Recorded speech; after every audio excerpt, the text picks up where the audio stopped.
Assalamualaikum warahmatullahi wabarakatuh. Halo teman-teman semua, perkenalkan nama saya Dara Widiarini, NIREM 0301220554 dari semester 5 Penyuluhan Pertanian Berkelanjutan 2. Video kali ini saya akan menjelaskan tentang evaluasi penyuluhan pertanian, yaitu evaluasi hasil dan evaluasi dampak. Selamat menonton. Kali ini kita akan membahas tentang persiapan penyuluhan, pelaksanaan penyuluhan, hasil dan analisis evaluasi penyuluhan. Yang pertama, kita akan membahas tentang evaluasi hasil penyuluhan pertanian. Sebelumnya, teman-teman tahu nggak sih apa itu evaluasi hasil penyuluhan pertanian? Evaluasi hasil penyuluhan pertanian merupakan suatu proses yang sistematis untuk menilai sejauh mana tujuan program penyuluhan telah tercapai, terutama dalam hal perubahan perilaku petani dan keluarganya dalam mengadopsi inovasi yang disampaikan oleh penyuluh ataupun fasilitator. Hal ini bertujuan untuk menyempurnakan program di masa mendatang dan juga untuk mengetahui efektivitas program yang telah dilakukan oleh penyuluh. Tujuannya untuk merencanakan kegiatan penyuluhan selanjutnya. Sebelum kita melaksanakan evaluasi hasil penyuluhan pertanian, tentunya kita harus melaksanakan penyuluhan pertanian terlebih dahulu. Dalam penyuluhan pertanian, terdapat persiapan penyuluhan yang terdiri dari beberapa tahapan. Yang pertama yaitu identifikasi potensi wilayah. Yang kedua, perencanaan dan pengumpulan data. Yang ketiga, penetapan materi yang terdiri dari sinopsis dan LPM atau lembar persiapan penyuluh. Yang keempat, penetapan media. Yang kelima, penetapan metode. Dan juga yang keenam, pembuatan pretest dan posttest. Evaluasi hasil penyuluhan pertanian kali ini saya lakukan di kelompok wanita tani Lestari Maju di Kelurahan Selo Pamioro, Kapanewon Imogiri, Kabupaten Bantul. Sektor pertanian di Kapanewon Imogiri sangat berkembang pesat dan terus maju. Hal tersebut tentunya didukung oleh sumber daya manusia pertanian yang selalu ingin belajar dan juga terus berkembang. Nah, di Kapanewon Imogiri, khususnya di Kelurahan Selo Pamioro, terdapat kelompok wanita tani yang sangat aktif dan juga memiliki lahan demplot yang digunakan sebagai sarana belajar bersama. KWT Lestari Maju tentunya memiliki potensi yang sangat tinggi karena memiliki antusiasme yang tinggi dan juga aktif dalam menjalankan kegiatan pertanian. Tentunya hal tersebut merupakan salah satu kelebihan dari KWT Lestari Maju. Namun, terdapat beberapa permasalahan di KWT Lestari Maju, yaitu pada penanganan masalah hama dan penyakit.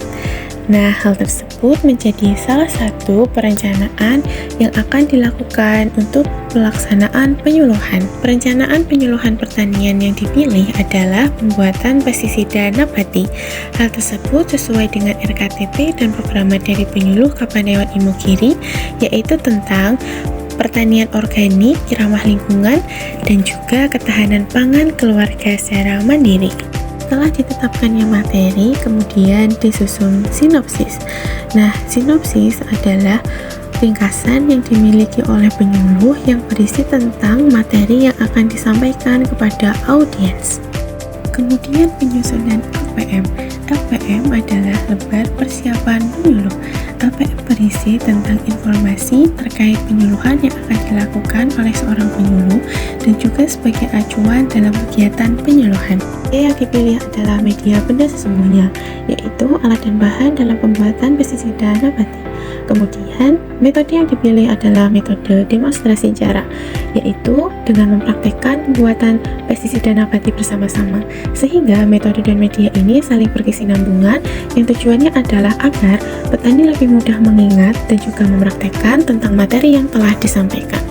Selanjutnya adalah penyusunan kisi-kisi dan instrumen evaluasi hasil penyuluhan pertanian.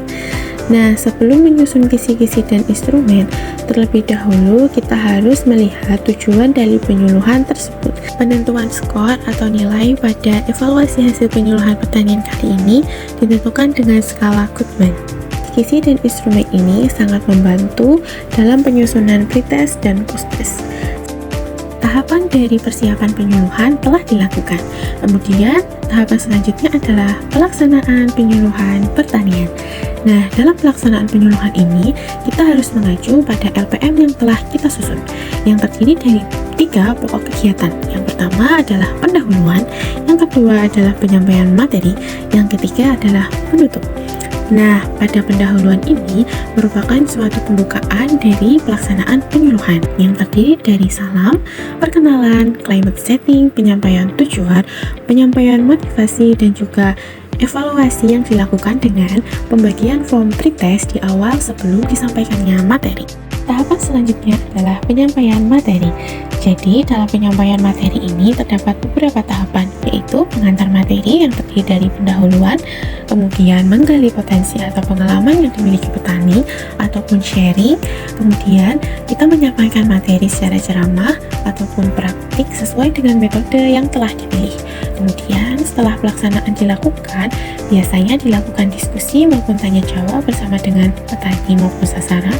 Kemudian, setelah dilakukannya pokok inti kegiatan atau penyampaian materi ini akan dilakukan penutup yang akan dilakukan dengan pembagian form post-test sebagai evaluasi hasil yang kedua. Kemudian setelah dikumpulkan akan kita sama-sama menyimpulkan kegiatan yang dilakukan pada hari itu. Kemudian adanya penyampaian RTL atau rencana tindak lanjut dan dilanjutkan dengan penutup.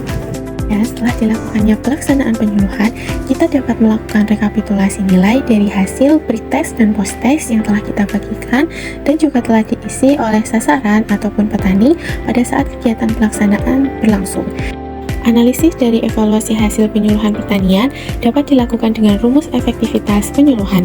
Nah, berdasarkan hasil analisis, nilai efektivitas peningkatan perubahan pengetahuan, sikap, dan keterampilan penyuluhan pembuatan pestisida nabati diperoleh sebesar 89,47%, sehingga dapat disimpulkan bahwa kegiatan penyuluhan sangat efektif. Hal tersebut dapat menjadi acuan untuk kegiatan penyuluhan pada lain waktu atau selanjutnya. Evaluasi dampak penyuluhan pertanian. Evaluasi dampak penyuluhan pertanian dilakukan dengan evaluasi model CIPPO. Nah, teman-teman tahu nggak sih apa itu evaluasi model CIPPO? Evaluasi model CIPPO merupakan model evaluasi yang digunakan untuk mengevaluasi program maupun sistem dengan mempertimbangkan beberapa hal, yaitu yang pertama, konteks, yang kedua, input, yang ketiga, proses, yang keempat, produk, dan yang kelima yaitu dampak. Nah, dengan model CIPO ini, kita dapat mengevaluasi dampak dari penyuluhan yang mana telah berjalan minimal 1 tahun. Tentunya, sebelum kita melakukan evaluasi dampak dari penyuluhan pertanian, kita harus melakukan persiapan evaluasi dampak terlebih dahulu. Yang pertama, kita harus melakukan identifikasi program pertanian berkelanjutan. Yang kedua, kita harus menyusun kisi-kisi dan instrumen.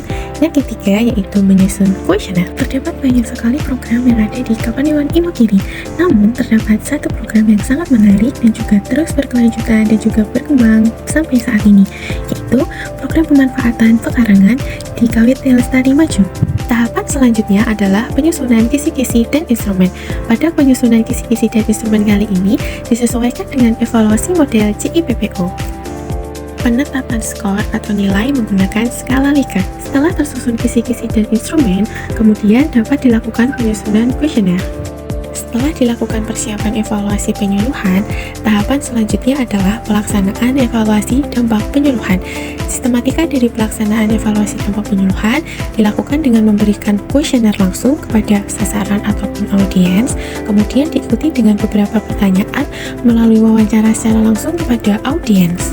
Langkah selanjutnya adalah melakukan rekapitulasi nilai dari kuesioner yang telah dibagikan kepada sasaran.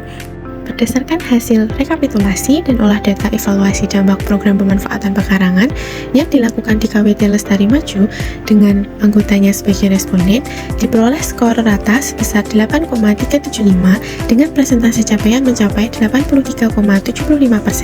Hasil ini menunjukkan bahwa program tersebut tidak hanya relevan, tapi juga sangat sesuai untuk dilaksanakan di KWT Lestari Maju.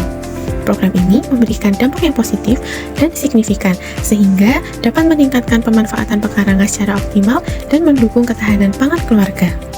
berdasarkan hasil analisis dari uji validitas menyatakan bahwa hanya satu butir instrumen yang valid dengan nilai R-hitung sebesar 0,7 yang lebih besar dari R-tabel sebesar 0,576.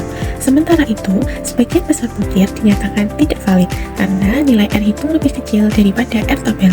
Hal ini menunjukkan bahwa sebagian besar butir instrumen perlu diperbaiki agar lebih sesuai dengan tujuan pengukuran. Kemudian, untuk hasil uji reliabilitas menunjukkan nilai reliabilitas sebesar 0,684 yang berada dalam kategori cukup reliable. Namun, reliabilitas ini masih dapat ditingkatkan agar hasil instrumen lebih konsisten. Hal tersebut dapat dilakukan dengan melakukan perbaikan dan menguji ulang instrumen untuk memastikan validitas dan reliabilitasnya lebih optimal. Peningkatan pengetahuan, sikap dan keterampilan terkait pembuatan pestisida nabati menandakan bahwa penyuluhan yang diberikan sangat efektif. Program ini tidak hanya meningkatkan kemampuan petani dalam mengelola hama secara ramah lingkungan, tetapi juga memperkuat ketahanan pangan melalui pemanfaatan pekarangan secara optimal. Oleh karena itu, integrasi antara penyuluhan pembuatan pestisida nabati dan pemanfaatan pekarangan memberikan dampak positif yang signifikan bagi anggota KWT dan lingkungan sekitar, serta mendorong praktik pertanian yang lebih berkelanjutan. Terima kasih telah menonton video saya sampai akhir. Semoga video ini bermanfaat dan mohon maaf bila ada salah kata maupun perbuatan. Sampai jumpa di video selanjutnya. Bye-bye.